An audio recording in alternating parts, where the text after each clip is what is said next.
Are we starting? Well, he would be. I'm always starting. Oh yeah, that's true. I'm always on. Started. Well, let me just tell you something. Here's what I was trying to do.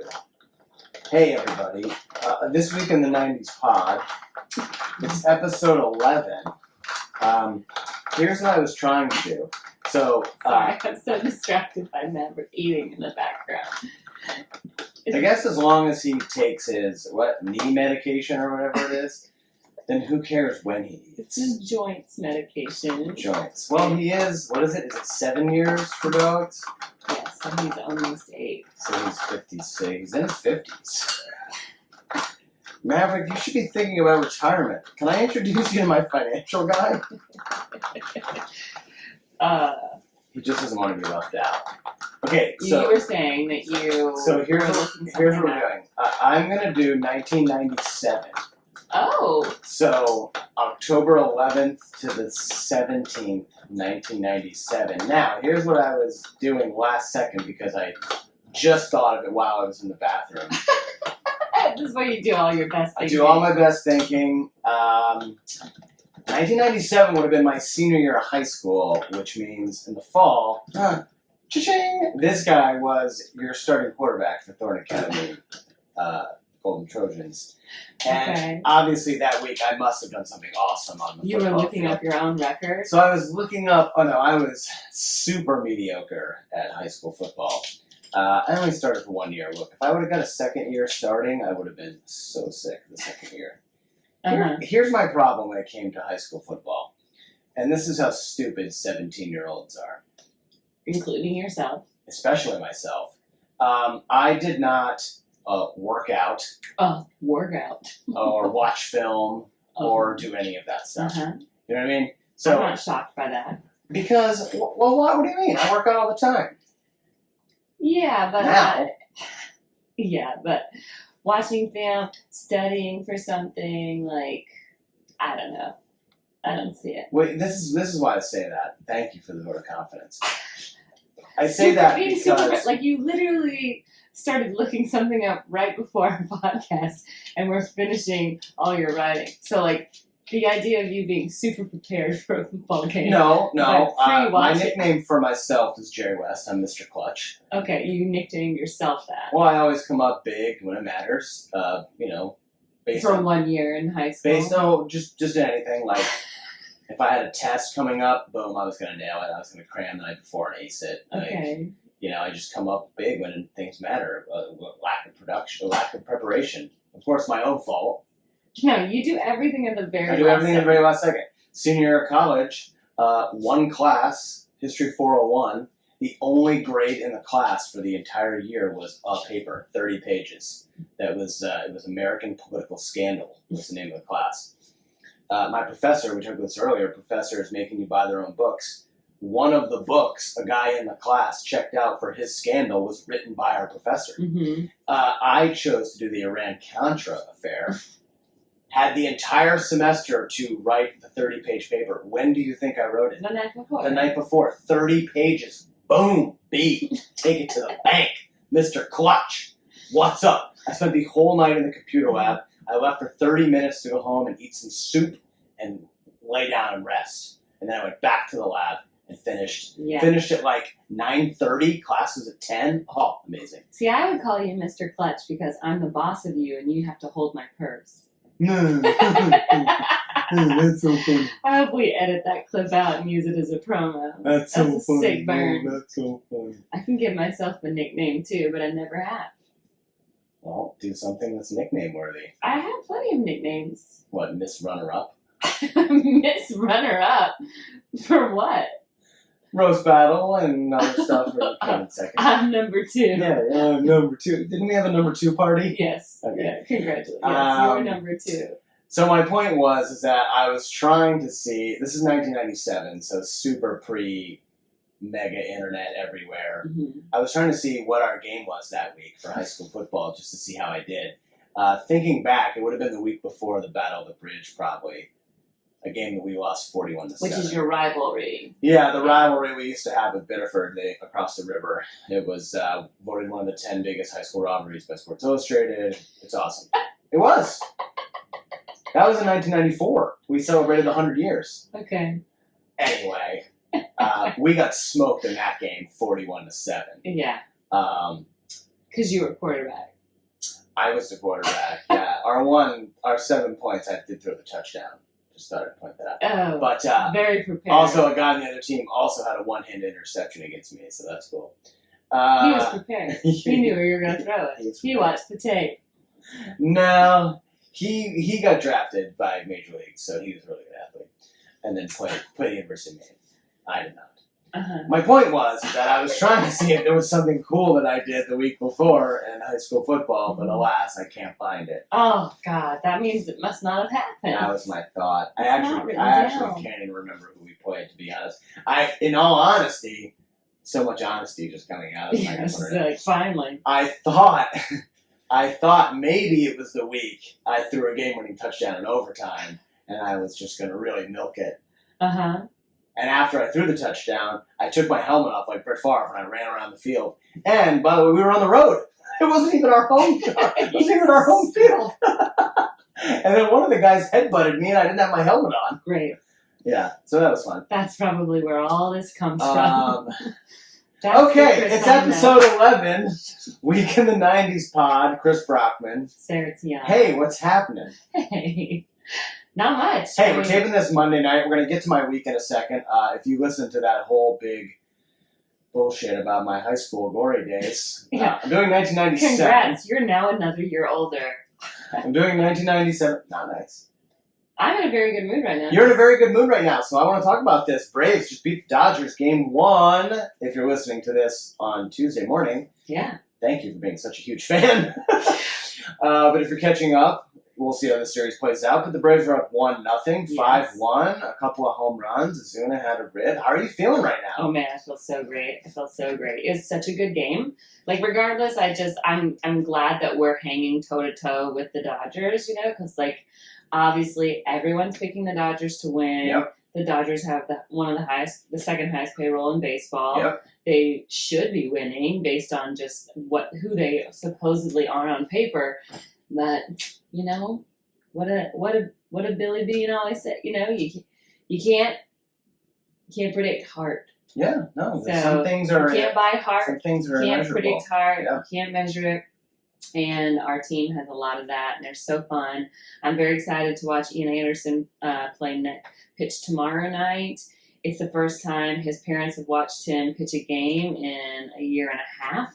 It's the first time there's going to be 11,000 fans there, and it will be the most fans he's ever pitched in front of. So That's incredible. it's a very exciting time. That's so crazy. So us taking game 1 is huge for us. And, you know, I'm wearing the same outfit that I wear at Yeah, so Horns. you have worn the same outfit since when? When did you first Game 1 throw against this the on? Reds. So game 1, first Yeah. go, wild card. Yeah, so this is the 6th time I've worn this. And you guys are 5-1? We haven't lost yet. So you haven't lost yet. No, we You won haven't. both games against Yeah. the Reds, and then all 3 against the... Yeah, oh, so that's we're true. 6-0. Because you had 4 out of 5 shutouts, and then tonight you gave up the 1 run. Mm-hmm. You gave it in at home. So we've given up You've given up like 2 runs in in 6 games. 6 games. Oh my gosh. Mm-hmm. It's pretty great. Super nervous. When was the last time you felt this excited about the Braves? 2001, you know, last time we went to the NLCS, you know, I really thought, I think 1999 maybe was the last time I felt this excited because I was actually there for those games when I was working for the Braves that year. So that was pretty exciting. And I just remember, you know, and then tonight to hear John Smoltz calling the game, I think the last time I watched the NLC, we made it to the NLCS, he was pitching for us. I think he might have been relieving. He might have been a reliever in 2001. I'm not even sure, but it's such a cool full circle moment, and it was really fun to watch. This team is so fun. You just cannot count them out. Like, we are so good in the 9th inning. We're really good in the 7th.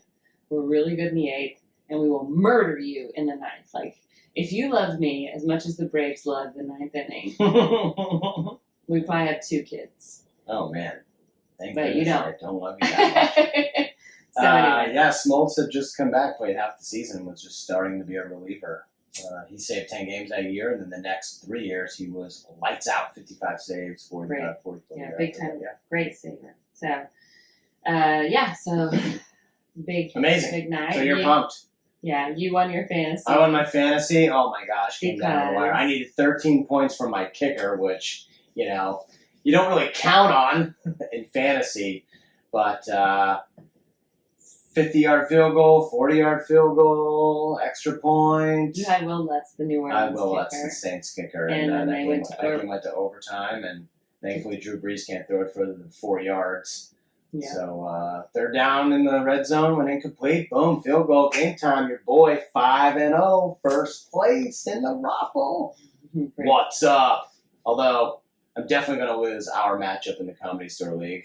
Yes. So you and I are playing against each other in fantasy. Yeah, so I football for joined the this first time league. ever. Yeah, I joined this league late. And As so a favor I'm to the me 10th because guy. somebody dropped out of the Comedy Store League. We Yeah. needed somebody. There were a lot of comics that we did not want to ask. A lot of comics that you can't ask anymore because they're not even allowed to be at the Comedy Store. And so anyway, I was like, I bet Chris will do it. He's got time. He's always on his phone. And then Very true. he said yes. And so now you and I are playing against each other. Yeah, so my and team that is was dog shit. Yeah, so I got my first win last week by like a fraction of a point over Mhm. Jason Tebow. And so I'm in 8th place. Yeah. Are you 2 and what are you? 2 and 2? yeah, I'm like right in the middle. I Yeah. think I'm probably So like I took a ton of heat because I took Derrick Henry first Derrick Henry over instead of Zeke. like second, like 3rd overall instead of Zeke. But so anyway, I have Derrick Henry left, and I'm down by like 25. So And the loser has to wash all the bottles yeah, for watch the baby all for the an baby entire bottles week. for the rest of the week. Oh, it's gonna be so great not to have to wash a baby bottle for a week. I can't wait so until Derrick Henry has like 23 points with Yeah. 2 minutes to go in the 4th quarter I tomorrow. know. Everyone that's listening to this, Against just Buffalo. know my pain if you see Derrick Henry score. I mean, look, everything's been coming up you lately, so I'm not going to be surprised if you win. I will pre-congratulate you right now. Another thing that came up a win for you, because I know you've been pining for this for quite some time, your Falcons. Yes, Clean fine. house. Fired Dan Quinn, fired Thomas Dimitroff, the general manager, which is a personal friend of the show. We love having him on I the show. wasn't. He's a great guy, but Dan Quinn kind of had to go after another loss. I'm more on upset that they Sunday. didn't fire Dirk Cutter. I'm like, I think they should have fired him first, and then had Dan Quinn help him pack his bags, and then escort him drive out, him- and then they Uber they drive pool him out home. of town, Yeah.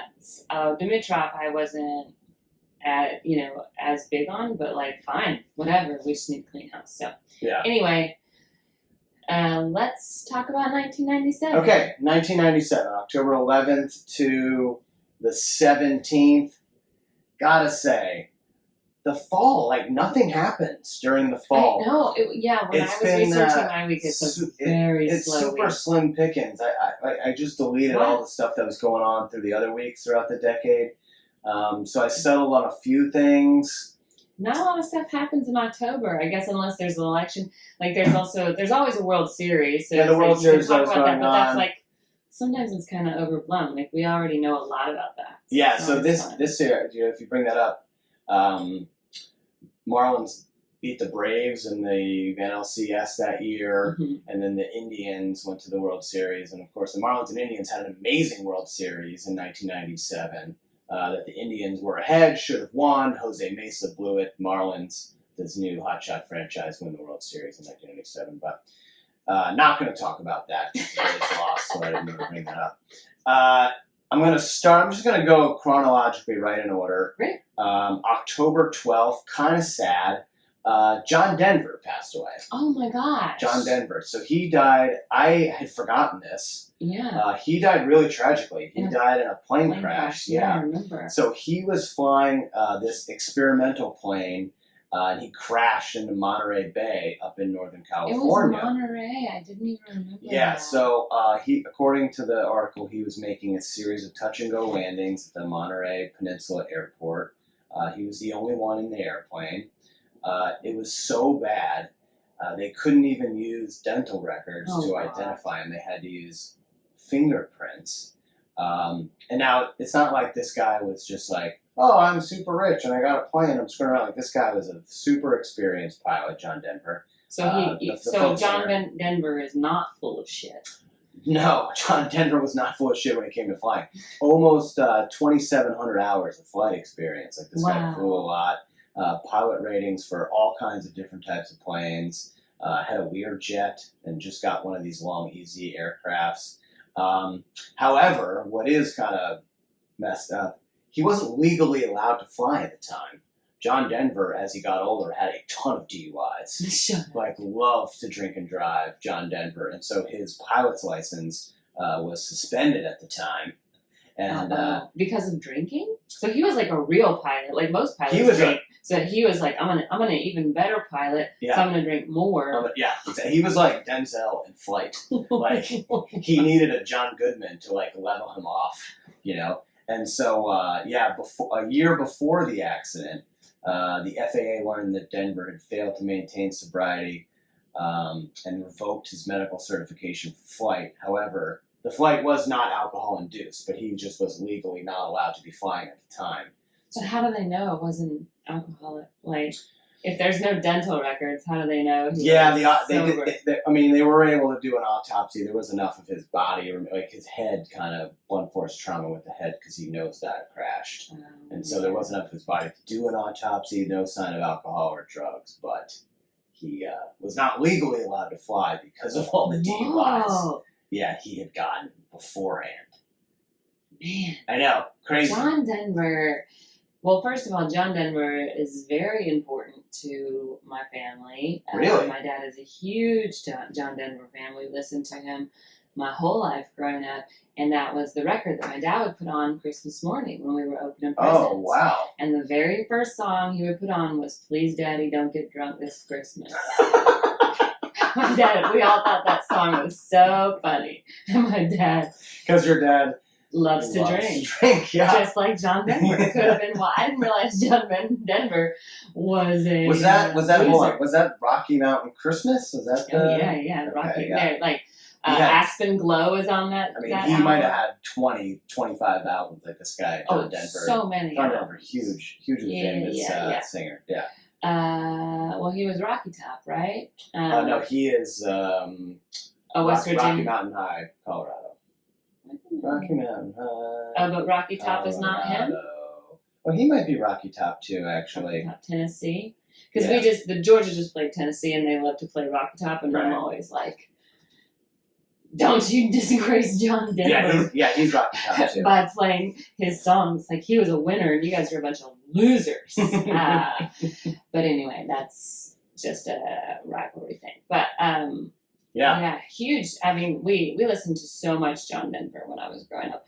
But specifically that Christmas album, and I own that Christmas album because my dad, it's like such a fundamental part of our family at Christmas. I think I had no every idea. song on that album. Yeah, right away, my dad would put it on record, and then once records were done, we had it on CD and cassette tape. Like, I think we had it on every. Oh my goodness! Yeah. He did Christmas specials. He did tons. He was movies. He did all the specials on the network. It's weird because I used to get him and John Ritter confused, even though I knew that they were like two different people. Like, they had two different names. I would always think, oh, John Ritter's just the character that John Denver plays. That's funny. Which is really dumb. But they've also, John Ritter also died tragically young, Yeah. So I guess, like, in my mind, it's just, like, kind of stamped that way. But, yeah, John Denver. That's amazing. Yeah, John Denver, pretty synonymous with Colorado, honored by the state. They lowered the flags to half-mast in Colorado when he died. I wonder what his drink of choice was. Yeah, I don't know. I mean, I could try to find that real quick. He was asked by ABC Sports to write the theme for the Winter Olympics. He wrote his first hit, Annie's Song, which he composed in 10 minutes as he sat on a Colorado ski lift after he and his first wife had an argument. Annie's Song. I think the Counting Crows did a cover of that. That's pretty amazing. But yeah, I lived in Aspen. He was kind of synonymous with that. So weird because you Colorado don't think of country music singers coming from Aspen. No, California. He kind of relocated there. But yeah, I always just I mean, obviously Rocky Mountain High and Dumb and Dumber. Dumb and Those are like Dumber. the two things you think about when you think about John Denver. John Denver's full of shit. Rocky Mountain, my ass. Yeah. Yeah. Aspen, California. Like Yeah. those were, for sure. Yeah, so John Denver passed away in 1997 on October 12th. Today, Wow. actually, we're recording this on the 12th. But. Wow. Yeah. 1997, man, rest in peace. He was such a great, but there's so many songs. I wonder if I'm sure he also wrote songs for other people, or I wonder if he just wrote all of his own songs and didn't, because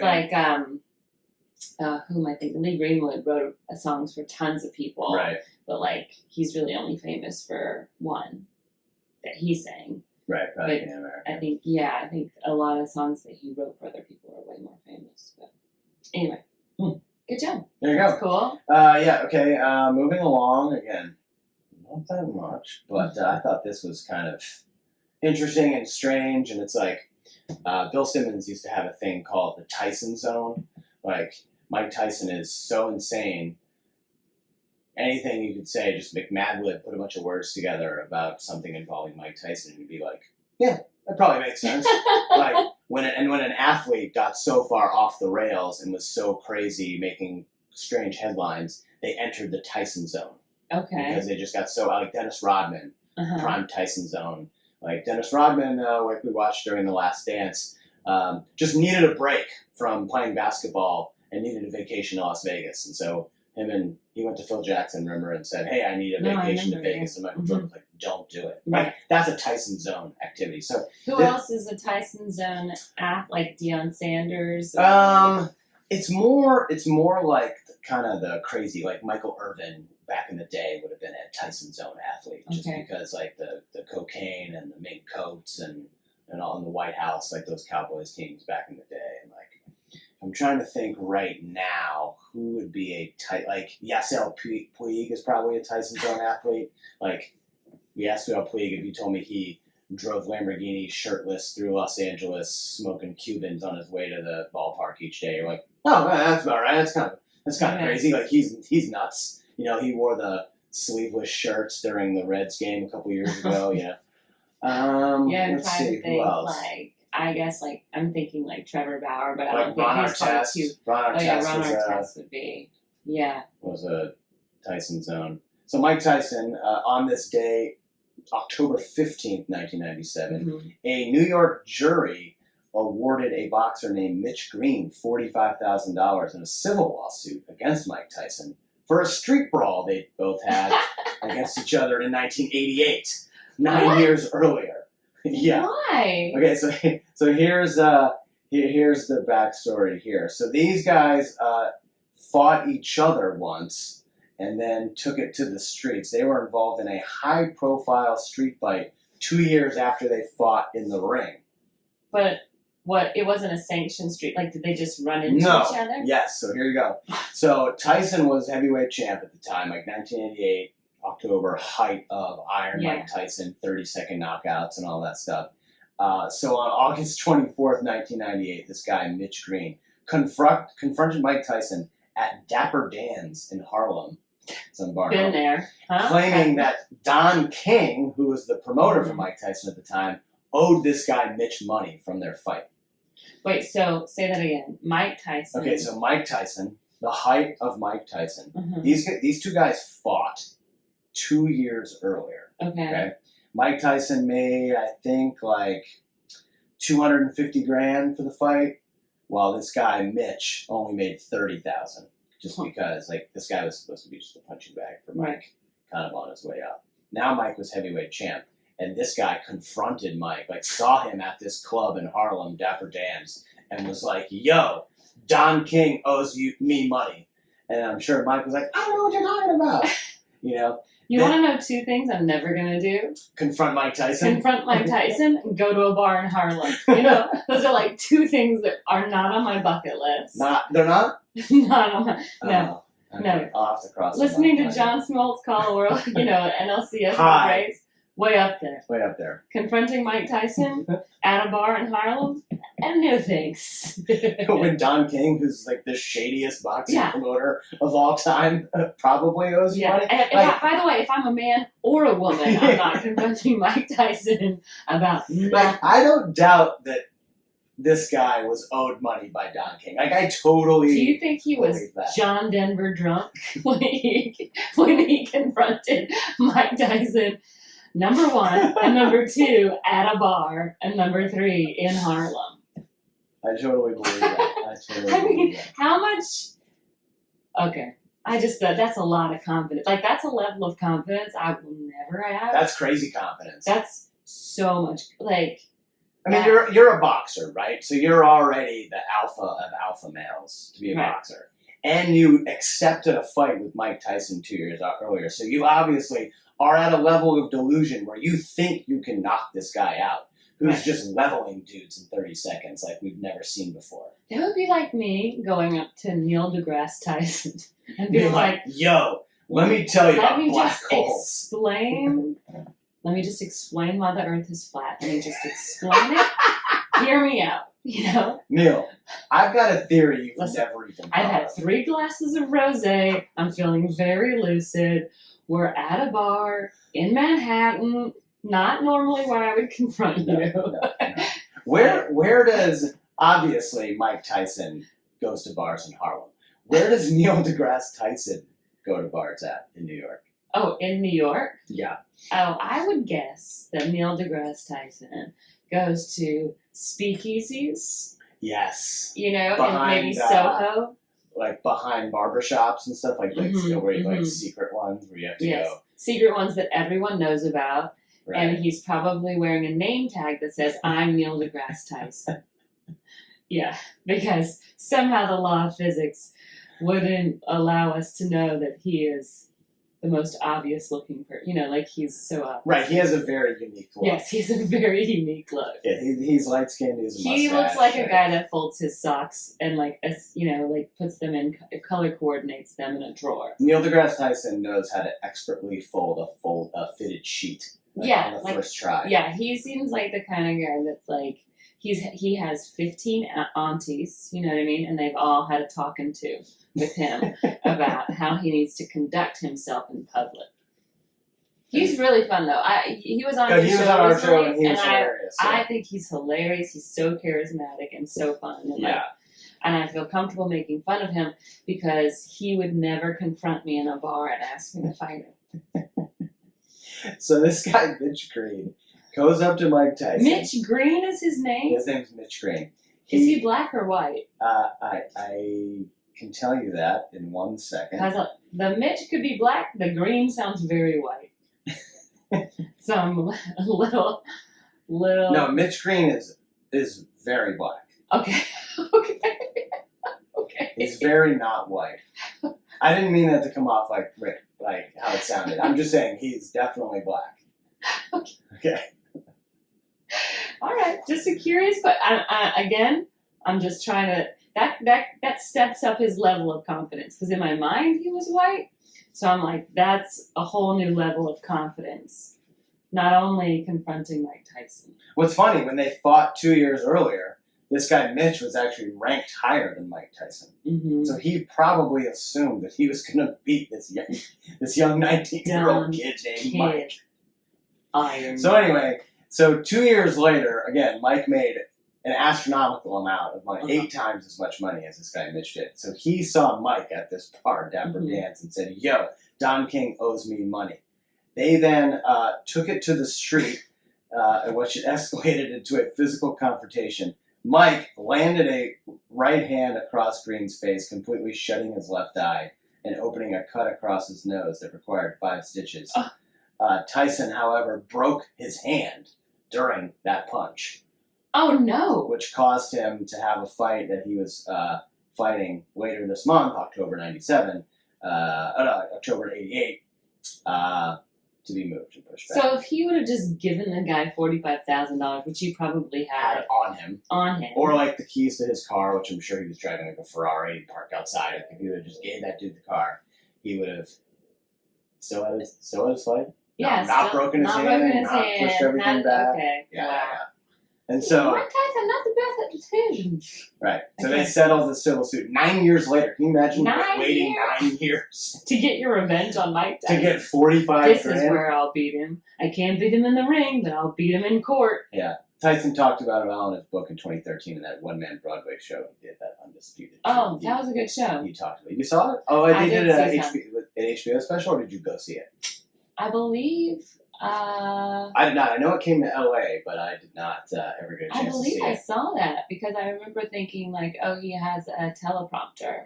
Oh, Yeah. that would make sense. I think I was backstage for it or something. I That's don't know cool. if I don't Yeah, I never got remember. to see it. I know that it did air on HBO. I think they turned it into a TV I special have as well. such a bad memory, but I definitely remember watching him from behind the curtain, reading off the teleprompter, but maybe that was in the movie.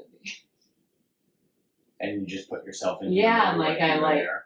Yeah, I'm just like Yeah, it's a cooler Brian story. Williamsing myself into It's Mike a way Tyson. cooler story to just like say, Yeah. oh, I I mean, went with Jeff Ross, and like we were just standing back there because somehow Mike Tyson and Jeff were friends, which is not. No, but not it's like impossible. incredibly plausible that somebody would be like, "Hey, do you want to go watch Yeah, Mike Tyson?" that's what I mean. too?" That's Yeah, what I mean, yeah. I'm like, sure, why not? Yeah. I finally got a chance to meet Mike Tyson. He did our show, I think, back in 2015. Mhm. It was kind of like crazy surreal, you know. Like he's this guy. Like you've seen all his greatest hits, like Yeah. his ESPN stuff, all the his greatest knockouts, but I'm taller than him. Like he's not that big. Oh, really? Yeah, he's like 5'10", Oh, and he looks so much bigger on Punch Out. nice. And if you see clips of him, because this was 5 years ago, so if you've seen clips of him recently, he is going to fight again. Oh, yeah. He's going to fight Roy Jones in kind of an exhibition bout.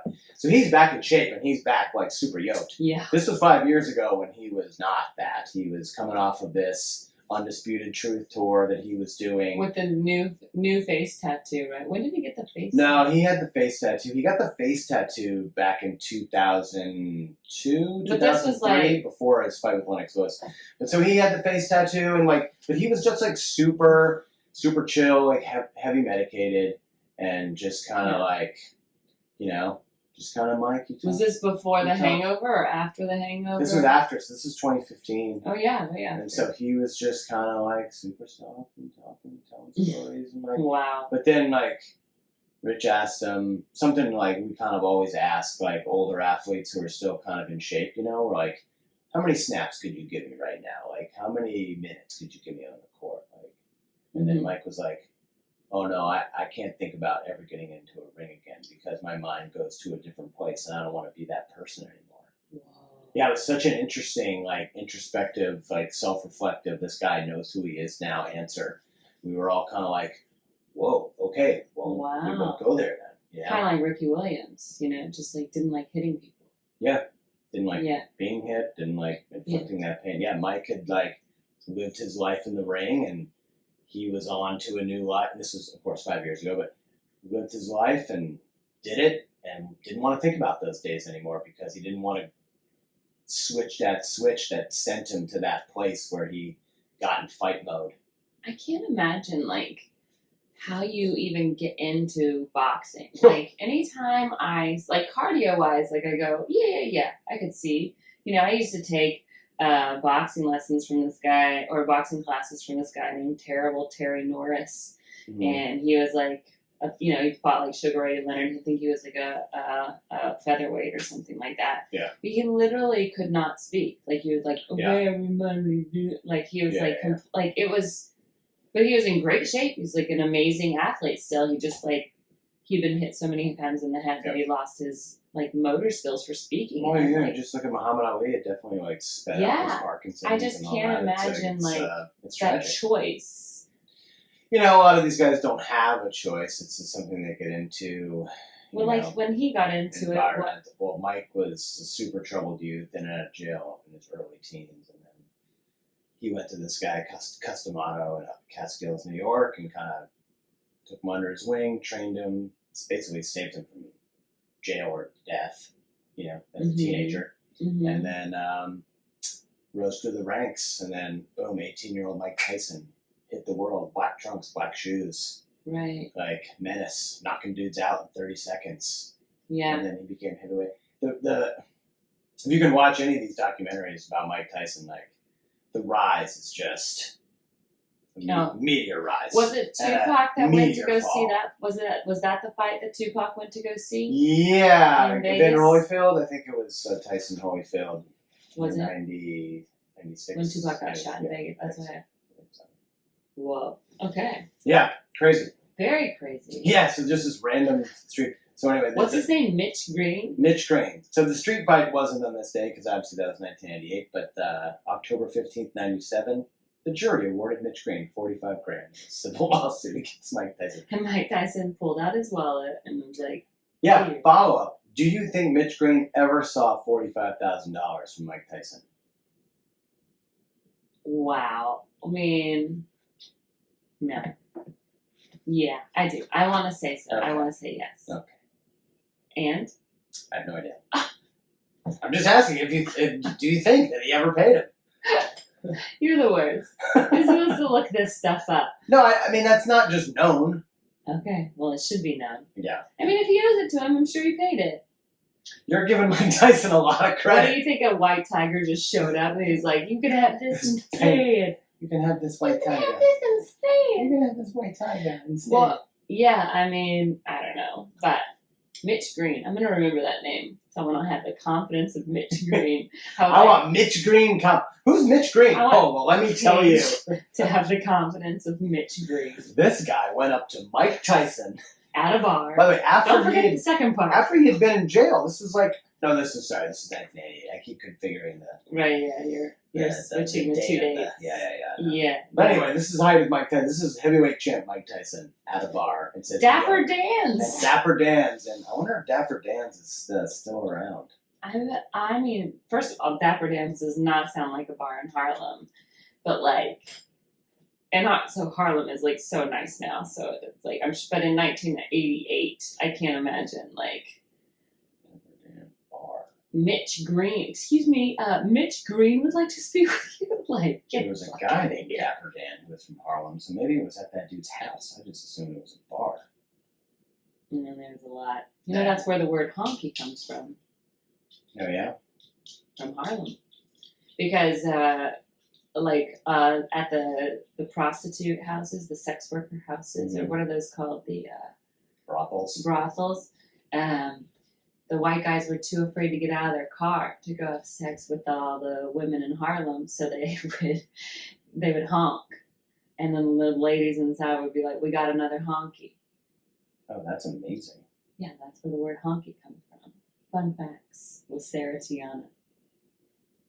I know. So it was, Dapper Dan, it wasn't a bar, it was a boutique. A boutique. Yeah, this guy, Dapper Dan, is a famous fashion designer who's from Harlem who owned this boutique. And they got into a fight outside of the boutique. Well, let's cut that part out because that doesn't make the story as funny. Let's stick with honkies and bars in Harlem. Okay, moving on. October 16th, 1997, tennis player Naomi Osaka is born. Oh, wow. Yeah. She's amazing. So amazing. She is amazing. Great she's been person. the number one player in the world. player. She's won a bunch of majors. She's awesome. So she was born October 16th, 97. She's 22 years old. She'll be 23 this week. And didn't she just win the U.S. Open? She just won the U.S. Open. That was her second. She's also won the Australian Open.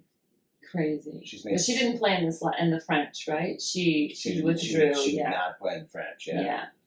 It's so crazy when you think of this person was born in the year that we're about to talk about on our podcast. I know. It's so weird. There were some other Jared Goff was also born this week in another year. And so I was like, whoa, because like normally you kind of look through the list and you're getting like YouTubers and like Disney actors. And I don't know who these people are, but every once in a while you get someone who's hitting it right now. And Naomi Osaka, she is amazing. So good. She has made $17.7 million in her tennis career so far. Good for her. Whew.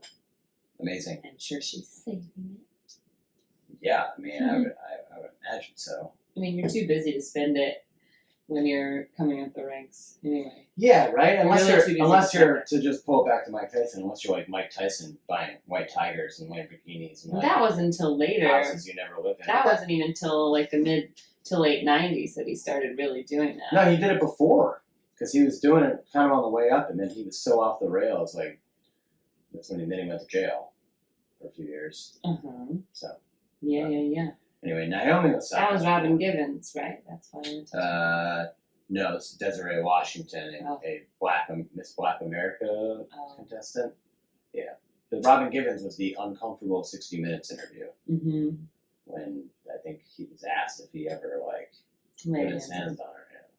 And he said, I don't think they answered. I think she got super uncomfortable. Oh, I don't remember. Kind of obvious. Yeah. Hey, moving on. Okay, so back to Mitch Green. Back to Mitch Green. Okay, last thing, and then we're done. Okay. This movie ends up being the #1 movie next week, but it was released on October 17th, my final day of the week. 1997. Any guesses? I know what you did last time. Yeah! Did you look at my computer? No, because that's the week that I'm doing. I'm also doing 1997. Oh, no way! Yeah, so I ended up not writing about it because I ended up finding a couple of other things to write about.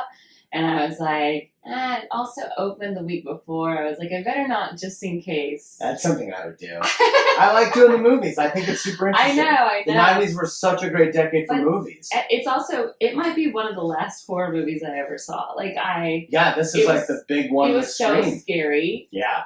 This one was way scarier than Scream, and I was just like, I don't know why I'm doing this. Like, I don't like this kind of stuff. Like, I don't even like it when they show a preview for a scary movie. Yeah, but I'm just trying to watch, Wreck-It Ralph like an adult or whatever. I just like, ugh.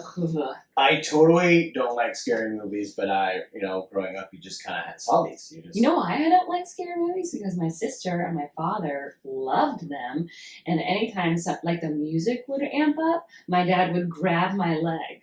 I still do that to you. I know. And I'd be like, and if you did it to my sister, she'd be like, funny. I love doing that to my mom and sister.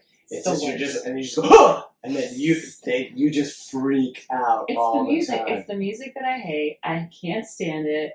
And, I scare myself almost every night when I'm closing the door to the house because I see my reflection in the glass and I think someone's walking into the house. And then Genius You bought a skeleton, a life-size skeleton last year with all these, post-Halloween department sales. Well, that's when they're a good price. They're and half then off. you put it in the lawn and you're like, oh, no, it's a it was when it was sitting on the bench in front of my window that I work at. Mm-hmm. Come Anyway. to my window. So anyway, I know what you did last I know what summer. you did last summer. This is the yellow raincoat, right? Yeah, this is the guy with the hook. The fisherman the fish guy on the hook. This is Sarah Michelle Gellar. Sarah Michelle, so monster cast. Jennifer Love Hewitt, Sarah Michelle Gellar, Ryan Phillippe, Freddie Prinze Jr. Written by the guy who wrote Scream, Kevin Williamson. So this guy wrote Scream that came out the year before. Mm-hmm. Huge monster hit. And then this guy wrote another one, I Know What You Do Last Summer. So this is the one where they are on summer vacation together and they hit a guy and then just roll his body into the lake, and then the next year all of a sudden a note appears. I know what you did. Oh, right. Yeah. And then this guy with the hook kind of. I honestly don't remember who, what happened or who's the killer guy. The killer guy? I don't know. The guy, is that the guy with the hook. The guy with the hook. What's the name of the guy with the hook? The killer guy? I honestly don't remember who the hook guy is. Mm-hmm, but Johnny Galecki is also in this movie. Not prepared. Didn't do my research. Not prepared. I mean, I couldn't tell you the last time I saw this movie. 1997? Probably 1997, or maybe 1997. You do that to me all the time. Bridget Wilson also in this movie. I saw it one time. Bridget Wilson. You get mad at me all the Pete time. Sampras. But I don't remember Anne Heche. enough about a movie. And I'm like, I saw it once. Well, I also don't like scary movies, so I'm not this isn't a rewatchable for me. This isn't it's also not ever on. But it's not like Shawshank where I'm just like, oh, remote drop. I know what you did last summer. Oh, this is the hook guy. Gets it. The hook guy. The killer guy. That's what you called him. Not the hook guy. What did I call him? The killer guy. The killer guy. Is this where Sarah Michelle Gellar and Freddie Prinze met? Is this the movie they met on? So I remember they did Scooby-Doo together after, but I think they were already together when they did that. Oh, Scooby-Doo. Because I remember Ryan That was Phillippe and such a Reese bomb, Witherspoon met on Oh, yeah. Cruel Intentions. Cruel Intentions. Great movie. I Great soundtrack. I never saw that one. You didn't? It was basically Danger. I think it was like a remake of Dangerous Liaisons, but But with like younger kids, I don't know. yeah, I don't know Sarah what it's Michelle about. Gellar, I don't know what it's about. Selma Blair. Reese Witherspoon. Hey, Ryan Phillippe, yeah. Ryan Phillippe. Yeah, cool guy. So anyway, that was I Know What You Did Last Summer. They made a bunch of others after I Still Know What You Did Last Summer. I'll always know what you did last summer. By the way, That's the key. the funny thing is, I Still Know What You Did Last Summer came out the next year, which is fine. I get it. This movie was a monster. $17 million budget, made $125 million. Yeah. Like, you're definitely making a sequel to this movie. It was Of such a course, huge the hit. studios are gonna, like. So that comes out the next year. And then 10 years later, they're like, let's run this back. I'll always know what you did last. Like, I bet that was a straight to DVD. I bet that didn't come out in theaters. You're probably right. But you know why they make those? It was straight to I DVD. always get upset at these dumb sequels, and it's because they do so well internationally. They make no money here, but you don't have to understand English to understand what's going on in a scary movie or a big action movie. That's why The Rock is so huge, or like those action movies do so well. they do so well Yeah, overseas. So it's like Titans of the Universe or whatever. It's Right. action movie they make, and then it's like Fantastic Four, 11 or whatever. I don't know. Yeah. They make, but This is also one of those things with like, this is definitely a 90s thing. I've noticed this with other movies that I've researched throughout the course of the podcast so far, where the movie poster is just like everyone's torsos and they're just looking. You ever notice that? I also think movie posters from the 90s were pretty iconic. You know what I Like mean? what? Like oh yeah, the black and white. yeah, It's- black and You like know what it is? everyone's kind of looking off in the distance. It's more of a youth thing. It's because I think it's because you have all these good-looking young kids that teenagers and preteens and like early 20-year-olds are like in love with. Yeah, And so you have to put their faces on there. You can't just put a guy in a yellow slicker. that's true. You That's have to true. put all the hot. I mean, Jennifer Love Hewitt was 18. Let's see, Sarah Michelle Gellar was 20. Yeah, I mean, I get it. Yeah. It makes sense. I'm just saying, like, why you would do the movie. I mean, you don't have poster to like keep staring at it like you're like, she was 18. that. I'm just saying, Jennifer Love Great. Hewitt for guys my age that year, like her boobs are on the movie poster, like. Well, that's what they're selling. But she's 18 years old there. Like, what are we doing? Be a little more responsible, studio. Come on. Yeah. Let me examine this for another 2 minutes. Like, Yeah. just fill some time, fam. Yeah. I know what you didn't do last summer. That's probably why you didn't do any of your homework. You're too busy looking at that poster. when I've you're in watched I Know college. What You Did Last Summer like 4 times this week. I'm just kidding. All right, that's it. This week, not a lot happened. It's still fun. That's a good. It's Yeah. a good movie. Yeah, we tried. You got anything else? Do I? Anything you want to promote? Next week I will also be doing 1997, so watch out. Oh, by the way, I did a back-to-back week too. You did? Earlier. You couldn't have done back to back. You always start. No, I mean I did. I followed up your week with the same year once Oh. earlier on the podcast. Thanks for listening. I was like 2 weeks apart. How am I supposed to remember? Or a week No, apart? this is like early on. This might have been like 5 or episode 4 to 5. Do you forgive me? No, sleep on the couch. Oh, awesome. The couch is very comfortable. That's true. The couch is very comfortable. You can sleep with the dog on the couch. All right, everybody. Hit us up on all the socials at Week in the 90s Pod. You can follow me on Twitter on @MitchGreen45. Does Mitch Green have a Twitter? Is Mitch Green still boxing? Oh, I was going to say, is Mitch Green still with us? No, that's true. No, he confronted Floyd Mayweather at a Payless Shoe Source. He owed him $75 for that Manny Pacquiao fight that he paid for. We all want our fucking money back. And then he died.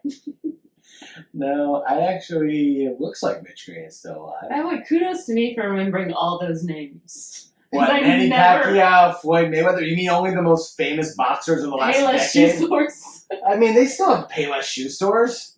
Why can't you give me a little credit? I'm just saying, like, remembering things that are still around and of people who are super famous. Okay, great job. Congrats. You did great. The Braves won. I'm not going to give you any crap. That was amazing. I'm going to give you crap because you were like, you guys just stole one. Good for you. No, we did not steal one. I mean we that. We worked very hard and we won. Obviously. I just mean you stole it in the sense that you're not the favorite and you got game one. So that means when there's a home field advantage. So when you say steal one, I think like, oh, they made an error and that's how we got a run. Oh, no, like, that's not how it happened. That's not what I mean. You guys definitely smoked them.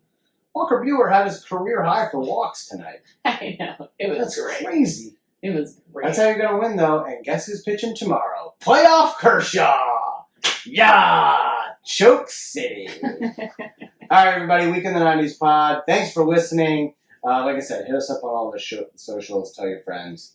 Send us pictures of yourself in 1997. Oh, my gosh. Please. Please send us pictures of you in 1997. That will be hilarious. Yeah, because I put out pictures of me. You need more pictures That's of true. you. I'm not really good about that. I did ask my mom like 2 weeks ago. It was my brother's birthday, and she actually sent me a photo from his 11th birthday, and I forgot to post it. So maybe I'll do it retroactively. I'll just tell her to find stuff of me playing football this week. That's what the people want. Yeah, the that's definitely what I want. I need something to roast. In high school. Oh, I was such a baby face back then. Like 165 pounds. How was I a starting football player for a high school? Like, it's really dumb. I had a cannon for an arm, though. Yeah. All right, I'm going to tell her more about my cannon right arm while we lay in bed. But thank you, everyone, for listening. And Good night. We'll see you next week.